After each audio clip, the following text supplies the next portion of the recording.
অবশেষে বাংলাদেশের বড় বড় কিছু সুপারস্টারদের থেকে নিজস্ব কিছু মতামত পেলাম এই চলমান আন্দোলনের পরিপ্রেক্ষিতে। এখানে আমরা বাংলাদেশের ছোট পর্দার বড় পর্দার অনেক সুপারস্টারের বক্তব্য হয়তো পাবো এই ভিডিওতে। চলুন ওনাদের বক্তব্য একবার শুনে আসি। Let's go.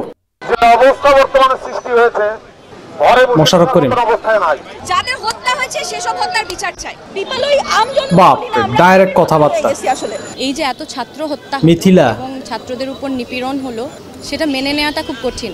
পূর্ব দিগন্তে সূর্য উঠেছে, রক্ত লাল রক্ত লাল রক্ত লাল, জোয়ার এসেছে জনসমুদ্রে রক্ত লাল। ছাত্রদের সাথে মিশে গিয়ে এই আন্দোলনে যোগ দিয়েছেন ওনারা। মোশাররফ করিম মানুষের পক্ষে এবং আমাদের দেশে one of the biggest superstar. যে অবস্থা বর্তমানে সৃষ্টি হয়েছে তাতে আমরা আসলে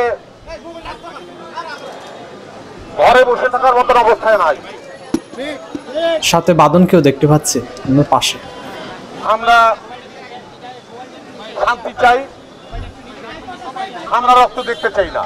উনি কিন্তু বেশ সাবধানে কিন্তু উনি কথা বলতেছেন। রক্ত এগুলো দেখতে চাই না, এগুলোর বাইরে আমরা থাকতে চাই, আমরা শান্তি চাই। মানে খুব সাবধানে, সাধারণ মানুষ বেশি বললে ফেললে ঝামেলা।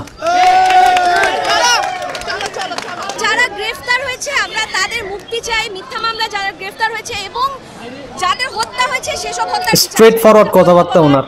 এখনই আসলে প্রপার সময়। আমরা একটা গণতান্ত্রিক দেশ, গণতন্ত্র আমাদের অধিকার, for the people, by the people, of the people. পিপলের এখানে কোনো পাওয়ার নাই। পিপল ওই আম জনতা বলি না, আমরা আমের মতো হয়ে গেছি আসলে।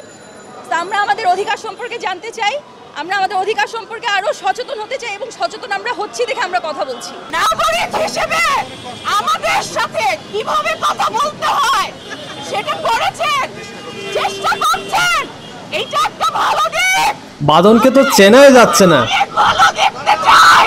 উনি তো রীতিমতো এইভাবে আসলে এই দারুণ একজন সংগ্রামী এত ক্ষত নারীর ভূমিকায় এখানে মেনে নিতে পারিনি আমি, অবতীর্ণ হয়েছেন একজন সাধারণ নাগরিক হিসেবে। এবং যে দাবিটা, সেই দাবিটা শুরুতে যদি কিছুটা আলাপ আলোচনার মধ্যে সমাধান করা যেত হয়তো বা এত ইনি মাস্ক লাগিয়েছেন, এত ধরপাকড়া বা এত মানুষ মরে যাওয়াটা হতো না। রাজনীতি, এই ভয়ের রাজনীতি, এই সন্ত্রাসের রাজনীতি, যেটা রাষ্ট্রীয় সন্ত্রাস, যেভাবে গুলি করে, যেভাবে দমন-নিপীড়ন চলছে, এর বিরুদ্ধে দাঁড়ানোর প্রয়োজন ছিল অনেক আগে। এটা বড্ড দেরি হয়ে গেছে। আমরা তো আগেই দাঁড়াইছি, সমষ্টিগতভাবে দাঁড়াইনি। আজকে সমষ্টিগতভাবে যার যার অবস্থান থেকে তো সবাই দাঁড়াইছে।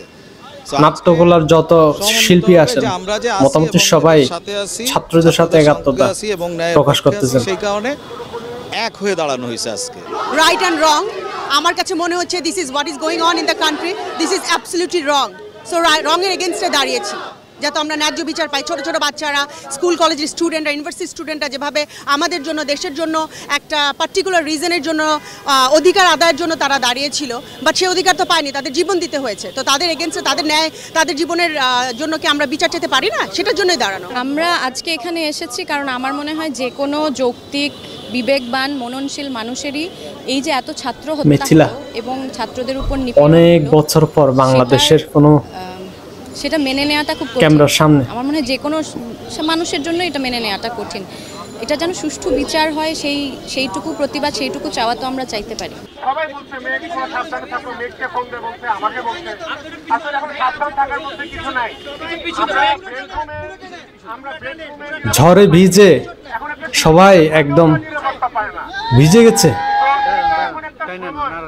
উনি কি? ওনাকে তো চিনতে পারছি না।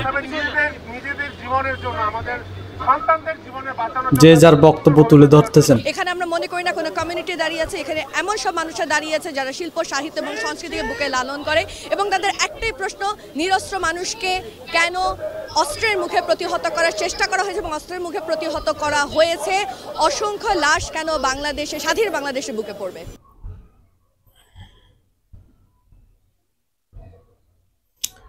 বেশ কিছু তারকা স্ট্রেট ফরওয়ার্ড কথা বলছেন, ন্যায়ের পক্ষে অবস্থান নিয়ে মিছিলে অংশগ্রহণ করেছেন। ফর দ্য ফার্স্ট টাইম দেখলাম বাংলাদেশের ছোট পর্দার এই সব তারকারা একসাথে একত্র হয়ে এভাবে একটা কি বলবো প্রতিবাদ প্রতিবাদমূলক একটা মিছিলে অংশগ্রহণ করেছেন। খুব ভালো লাগলো দেখে, সত্যি দারুণ লেগেছে।